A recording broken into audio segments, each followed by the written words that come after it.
Hello, everyone, and welcome to the 2020 Dumfries Music Conference. My name is Liam, and I'm going to be talking you through the DIY synth build workshop. For those of you watching on Zoom, the workshop participants, you should have received in the post a kit to build one of these, the Atari Punk Console. Those of you on YouTube, you're welcome to watch along, and hopefully you'll learn something new and can maybe try and build one yourself sometime. So just to give you a bit of history on the Atari Punk Console, it was originally called the Step Tone Generator, and it was designed by a man named Forrest Mims for a book called The Engineer's Handbook, I believe, published in the 1970s for Radio Shack in the United States, and it quickly became a iconic cult DIY project and was marketed in the form of kits, which is when it came to be known as the Atari Punk Console, in reference to its lo-fi retro aesthetic. It's quite video gamey, as maybe you could tell from the introduction there. So this is one that I built earlier. Yours should be roughly the same, with the exception of some of the colors and the dimension of these wires. But for those of you who've received your kits, you shouldn't need any special tools to build one yourself. What I would recommend, though, is if you had a clean workspace with a lot of room, because some of these components are quite delicate and small, and you can quickly lose them in a sort of cluttered work surface. So I'll put this one to one side, and I'll talk you through what you should find in your kit. So the first piece is the solderless breadboard. Yours would have come wrapped up, but if you haven't already, if you just like to unwrap that. So this is what we'll be building the circuit onto. And what's nice about this is that it doesn't require any soldering. You don't need any special tool or skill, because these perforated holes, they're all actually joined up beneath the exterior here in certain ways, so that you can put through-hole components right in, and it connects up the wires for you. These rows down the side, these are joined vertically. So you have your positive and negative power rails running up either side, and the columns in the middle, these join up horizontally. There's a break in the middle here as well, so the two sides are completely separate and need to be joined by some kind of wire or other connector. So yeah, that's your breadboard. I'll just talk you through what else you should find. You should have a battery clip such as this, and hopefully a 9-volt battery to go with it. It just plugs in the top here. You should have a speaker with the speaker wire attached. This is your 1 kilo ohm resistor, the only resistor in this build, and you can tell it's 1 kilo ohm by you might notice the colored stripes on there. Next you have this is probably the most confusing part, is that you have 3 potentiometers of 2 different values. So you should have one 4.7 kilo ohm logarithmic potentiometer, Logarithmic is what's usually known as an audio taper, so this will be used as your volume control. And two 470 kilo ohm linear potentiometers, and those will be used elsewhere in the circuit. The circuit mostly is designed around this integrated circuit chip, the NE556 timer chip. What this is, it's basically an entire circuit of its own miniaturized and put inside a silicon chip. And it's two circuits, in fact, two NE555 timer chips. The 555 is possibly one of the most ubiquitous components in electronic engineering. Pretty much any piece of consumer electronics will have some variation of this. It's a very versatile component owing to the various ways in which these pins can be orientated to serve different functions. Next, you'll have 10 microfarad electrolytic capacitor. Looks like that. You'll notice that one leg should be longer than the others. Yours will be quite straight, but they'll become bent later on. And then two 10 nanofarad ceramic disc capacitors, a different type of capacitor. These legs are the same length, and that'll become apparent later, the reason for that. And last but not least, you'll have an assortment of wire that's all specific lengths and colors. So yeah, I included in each kit the components list here, as well as a data sheet for the chip. It's worth pointing out in the chip as well that on one side you'll see there's a recessed notch, and that's important to sort of orient the chip. And the pinout diagram on the data sheet will show you the number and function of each of these different pins. You don't really need to know these by heart, but it'll be useful later when describing what exactly is going on in the circuit, so keep that handy for reference. And I also included this schematic that I drew, and don't worry again if it doesn't really make any sense to you. I myself I'm not very literate with schematics either, but again, it's a useful reference piece later on when we'll discuss what exactly is going on to generate the sound. So without further ado, and if you all have your components handy, we can get started with the build. I'll just ready my cheat sheet here, and you can follow along at home. Okay. So you should have your breadboard. The first thing we're going to do, I'm going to orientate it this way on its side. So you have the number 1 on your left hand side going up to number 30, and it goes A to J, bottom to top. The first thing you want to do is take these two long grey wires, and we're going to connect these power rails on either side together. So you want to go from positive to positive. Be careful not to bend the wires too much, but they should slot into the perforations with a moderate amount of force. And once you've done that, you've gone from positive to positive on the other side. If you'd like to go from negative to negative on the other side, and that's created what you might call a power bus, so that when it comes time to plug in our battery clip, the power will be distributed on both sides of the breadboard via the same power source. And next we're going to place our timer chip, Your one, you might need to gently massage these pins inward a little bit, just so they fit snugly. What we're going to do, we're going to place this in the middle.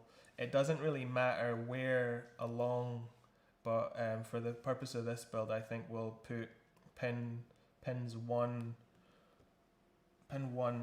in row 10 and have it so that the pins kind of straddle the middle of the board, so you're joining both sides of the board. But yeah, when they come new, they might be a little bit wide apart, so you might need to just gently squeeze those in, careful not to bend them too much or to break any of the pins. So yeah, if we just push, beginning it, so it's running from row 10 to 16. Is that right? Yeah.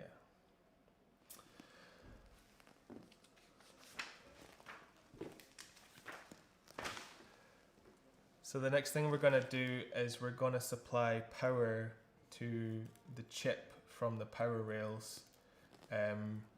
So you should have two short-ish, well, you should have three in fact, but take two of your short brown wires, and you want to go from the positive power rail on this side to column to row 10 in the middle there. This is quite awkward, excuse me. Okay. My hands are freezing in this row.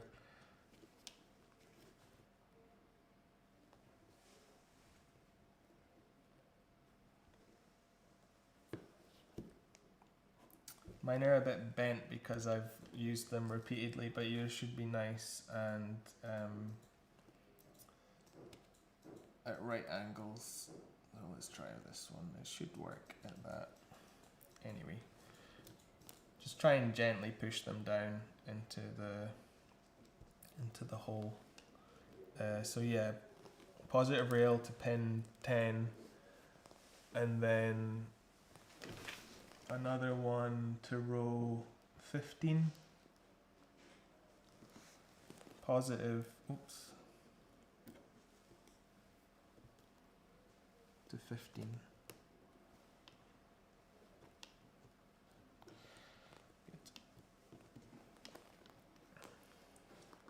And then on the other side you want to go from positive to row 14.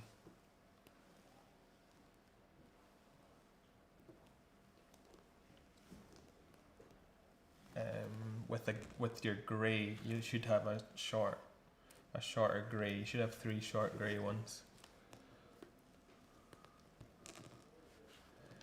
And your brown, you connect to the negative, the remaining brown one, you should connect to the negative row on this side, so that will go to ground. So if you connect that to, oh sorry, I think I might have, yeah, I might have made a mistake already. Yeah, we'll take this one out. My error, that should go to pin 14 in fact. And on this side, 13 with the grey.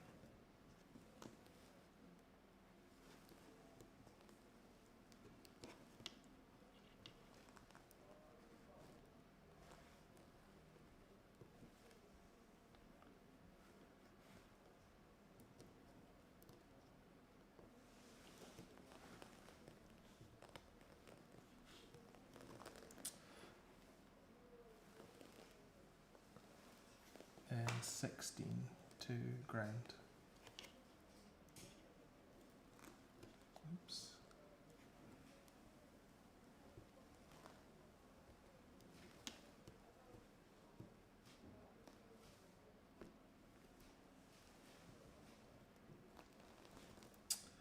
Okay, just make sure they're nice and securely seated in their holes.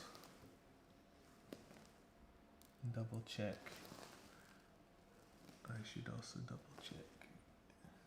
Yeah. Okay.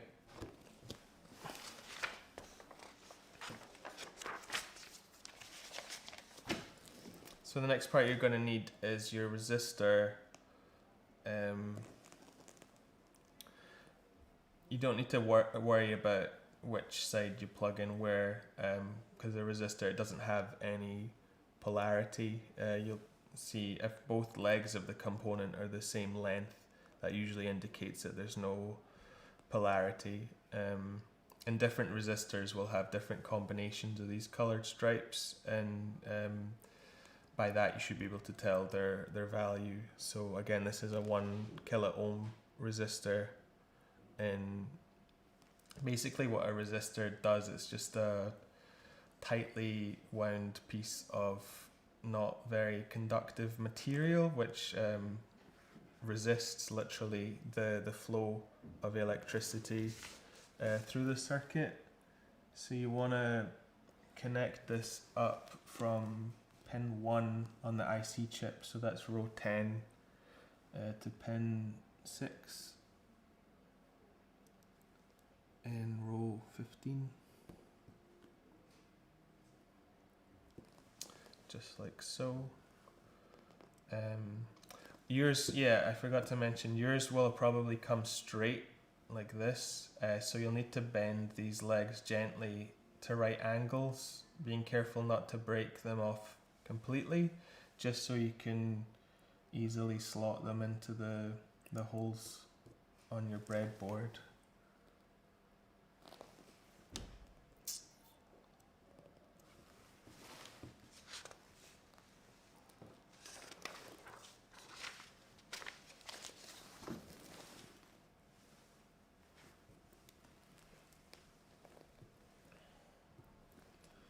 And next to your resistor, you're going to take one of your short grey wires.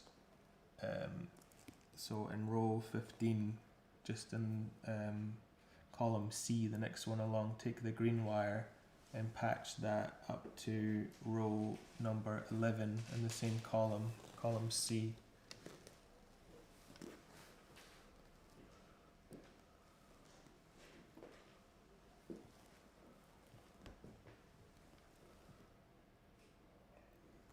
And this bit is a little bit tricky. You're going to take the yellow wire and from, let me just double check, row 14, you're actually going to go over the top of the chip and plug into row 16 on the other side.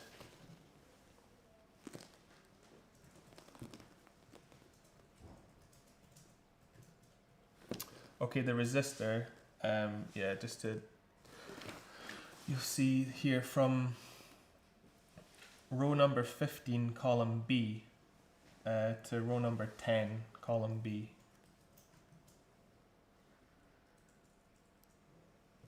Can you make that out?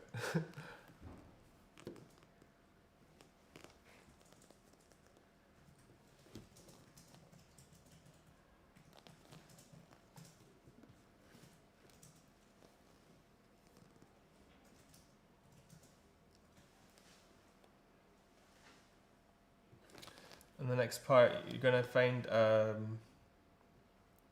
really tiny patch cable here. It should have a green band, but it's maybe a millimeter or 2 in length.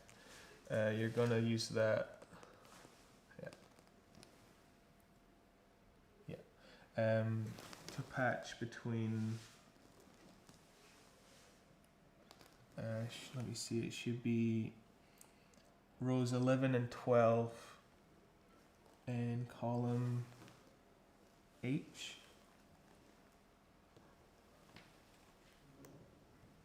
Push that in there.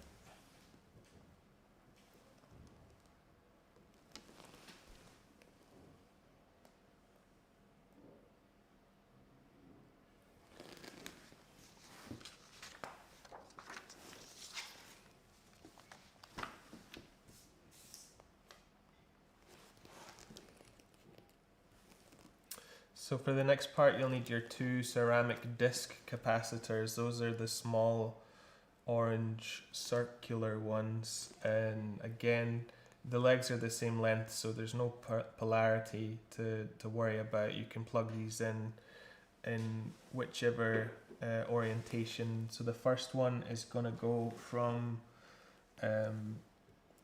column G, row 12, and it's going to go straight to your negative rail, the ground.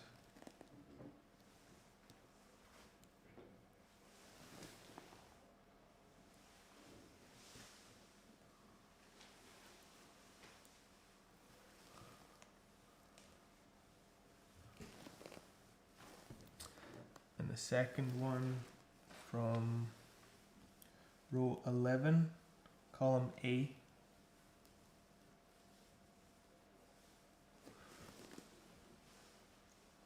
and again straight to ground on the other side.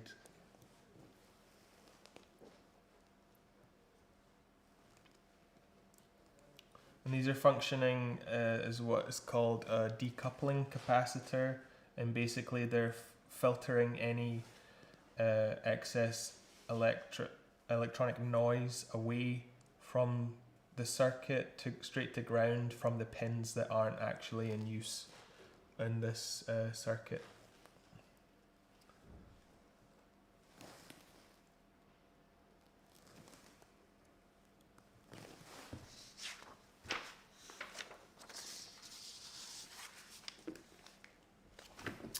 Okay, so the next part, we're going to need our 470k linear potentiometers, our frequency potentiometers, not your audio one. Leave that to one side at the moment. First, we're going to need to access some power. So if you want to take your remaining short grey cable and run that from the positive rail to, let's do row 1, column H. It doesn't really matter for the purpose of this build. And then you should have a shortish orange patch cable, and on the other side you're going to run that from the positive just into, let's say, row 1, column B.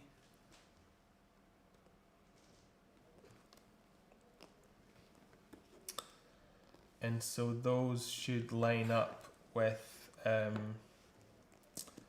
one of the outside pins on your potentiometer. One second.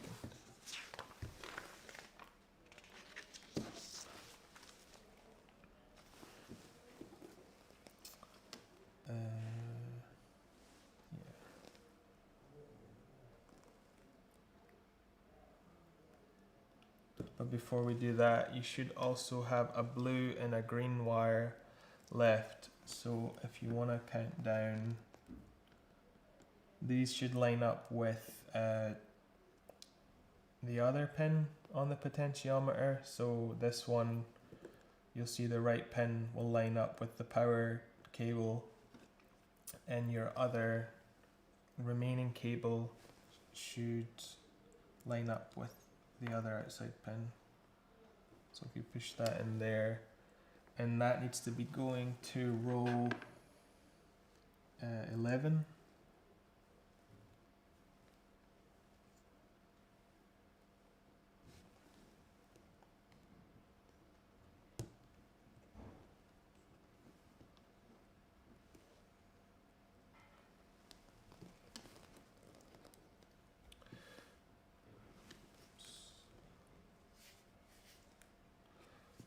And on the other side, oh sorry, my mistake. I should be going from the middle pin.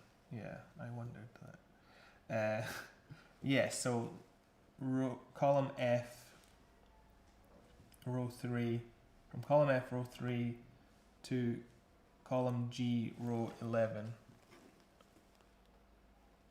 And similarly on the other side, the middle pin of the potentiometer So that will be column E, row 3.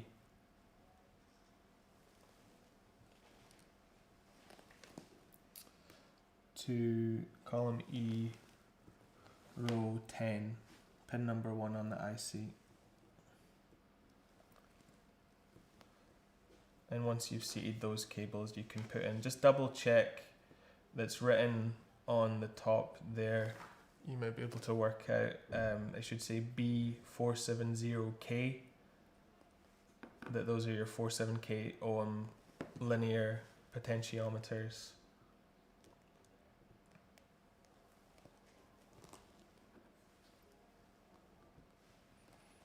And just push those in. So where mine are column G from row 1 to row 5, and the middle pin should line up with the blue wire. The grey wire should line up with the right hand side pin, and on the other side from column C, row 1, the orange wire should line up with the leftmost pin. The green wire should line up with the middle pin.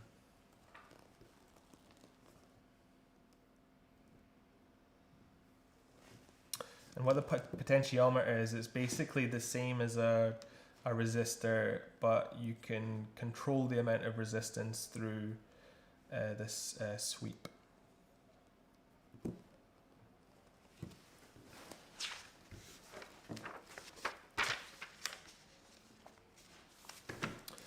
So the next part you'll need is your electrolytic capacitor. And this one, you'll notice the legs are different lengths, so there is some polarity. The long leg should be your positive leg, and the short leg the negative one. So you want to plug the positive one in to column F, row 15. Pin 9 of the IC. And the negative one, it doesn't really matter where we put it right now, so long it's going to line up with your remaining potentiometer here. So yeah, let's just put it in column F, row 22 for now. Or, no, let's say 20.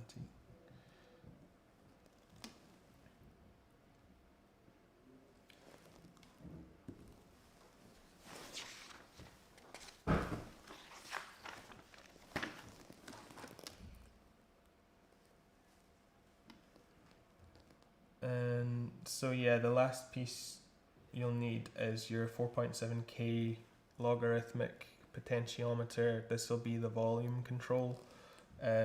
So you want to line up the rightmost pin with just anywhere in the same row as the negative leg of your electrolytic capacitor.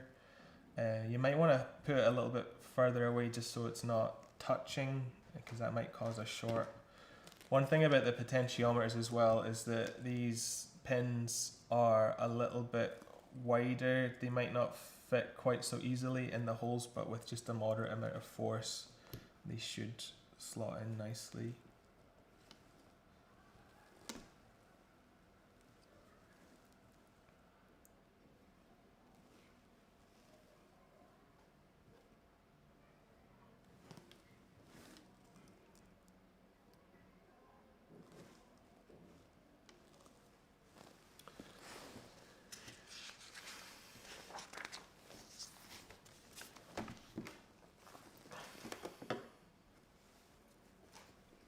So next you'll need your speaker.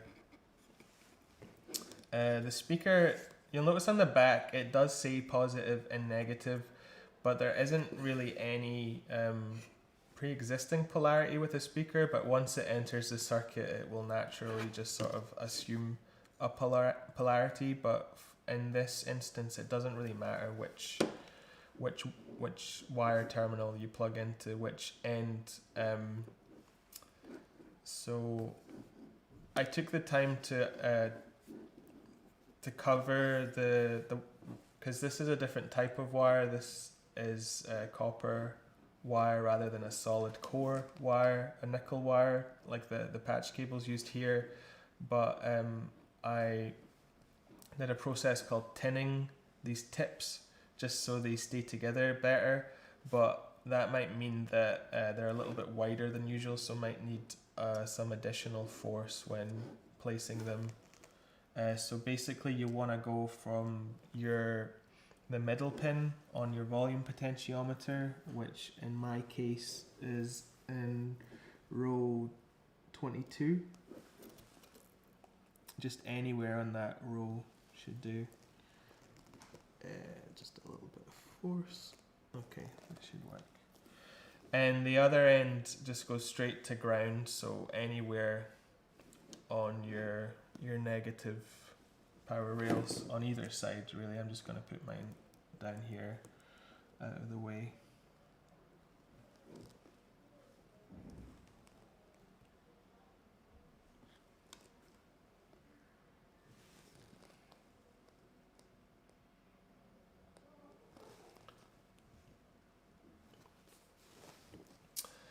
And the last piece of the puzzle is the battery clip.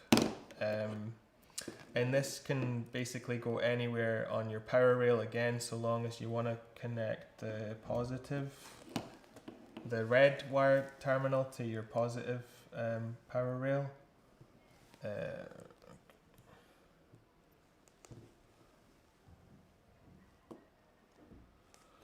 And the black one to your negative. And with any luck, mine doesn't seem to be making noise right now, but you can tell me if yours isn't either, and we'll troubleshoot that. I don't see why it shouldn't be making noise right now, but maybe something isn't plugged in enough, because these wires are quite old. Let's see. Tell me in the chat if anyone else is having issues, because I might have made another mistake in one of these steps here.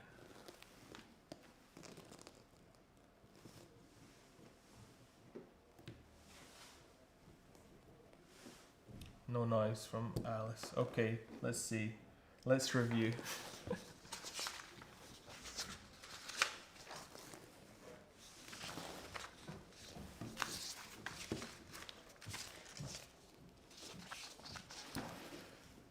Okay.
My apologies here. I'm just going to cross-reference this with the other one that I built earlier, because I don't see that there should be any difference necessarily.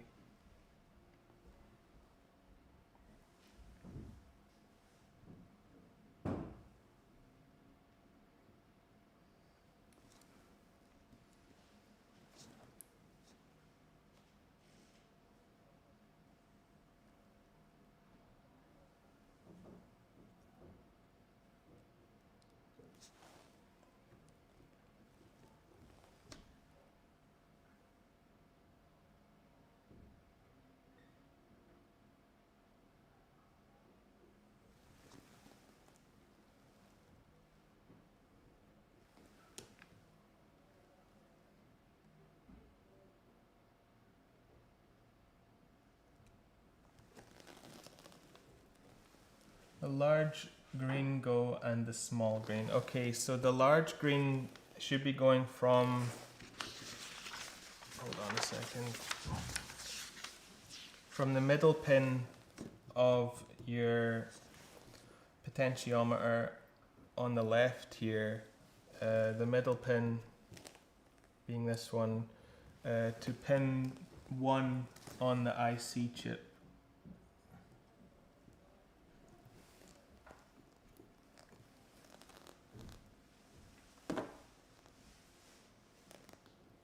And the small green should go between, so on mine it's in row 12, column H, and row 11, connecting pins 12 and 13 on the IC chip.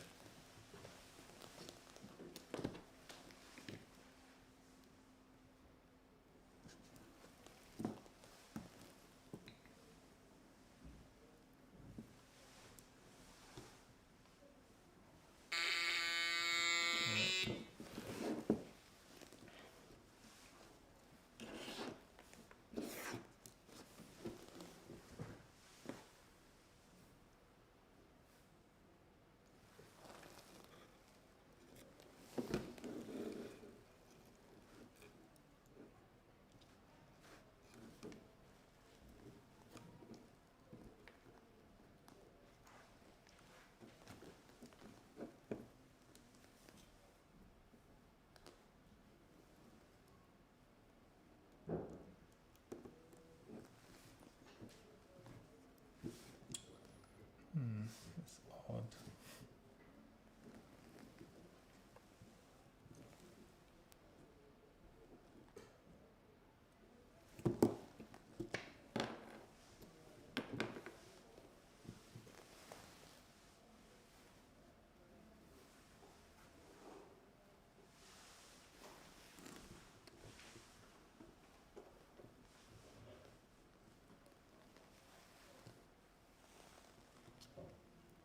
Oh, sorry.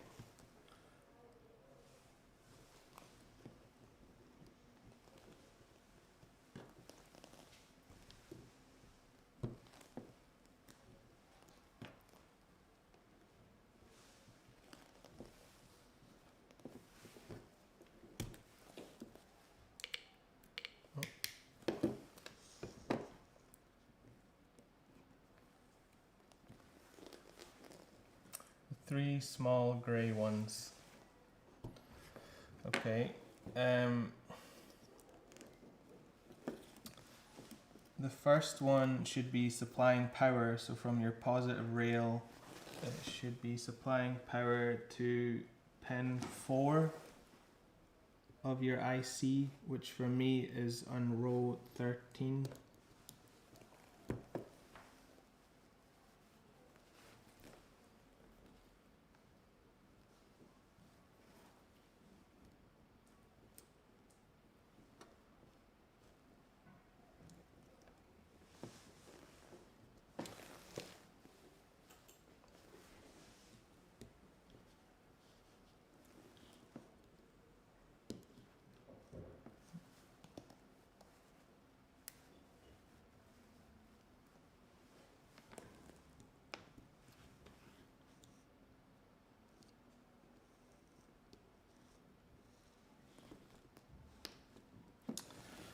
Sorry, I'm having an issue with these cables.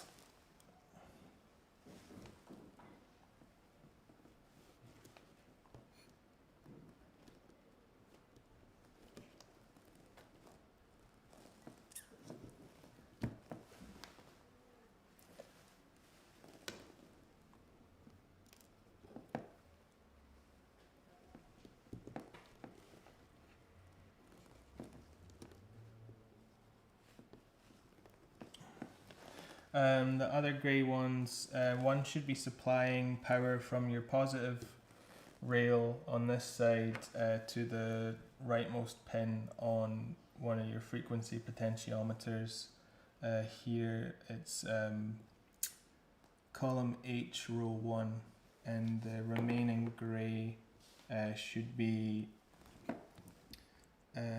next to your resistor, row 15, column C to row 11, column C. I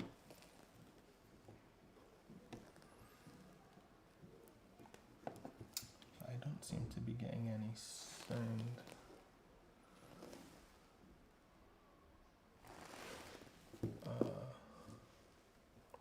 Does anyone else seem to be getting any sound from theirs?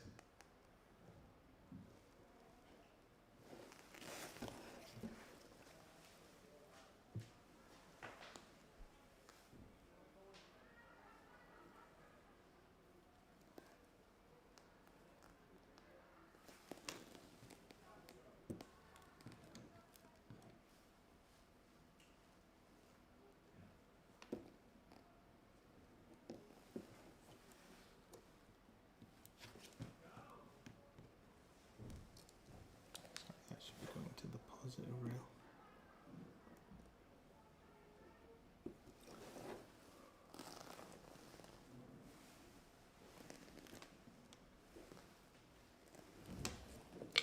Oops.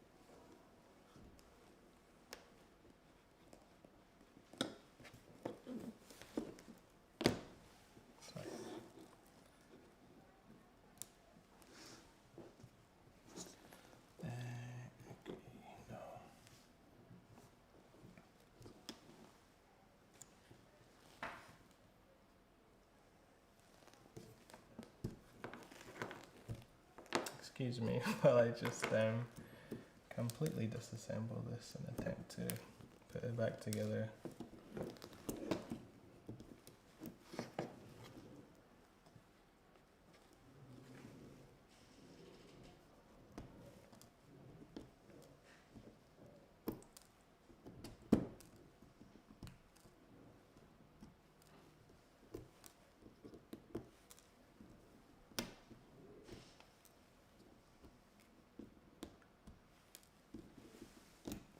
Okay. My apologies for this. It's always the way that on the day something doesn't go as intended. Let's see.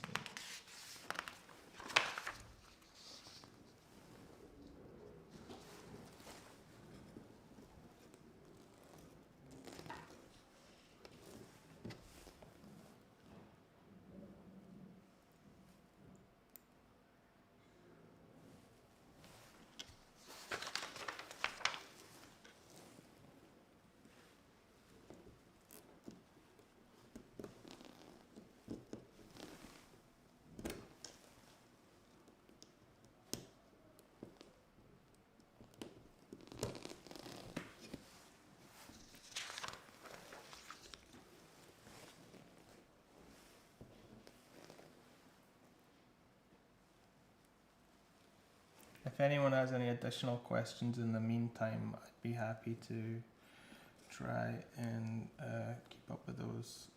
But as you can tell, it's probably better if I try to fix my issue first.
Still nothing. Anyone else having a similar issue in the chat?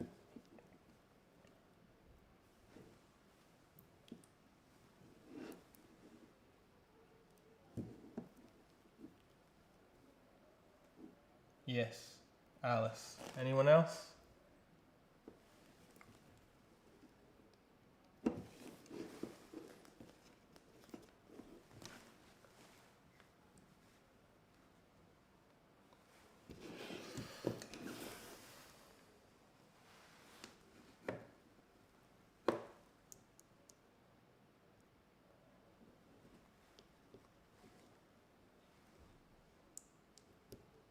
Alistair, Rob. Okay, this is unfortunate. My apologies, everyone.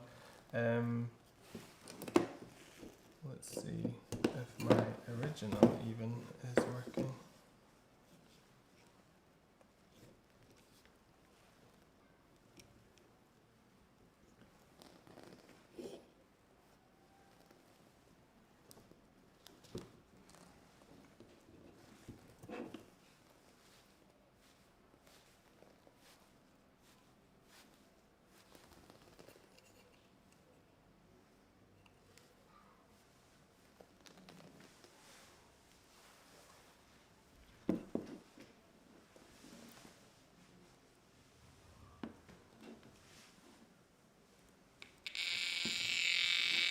Okay.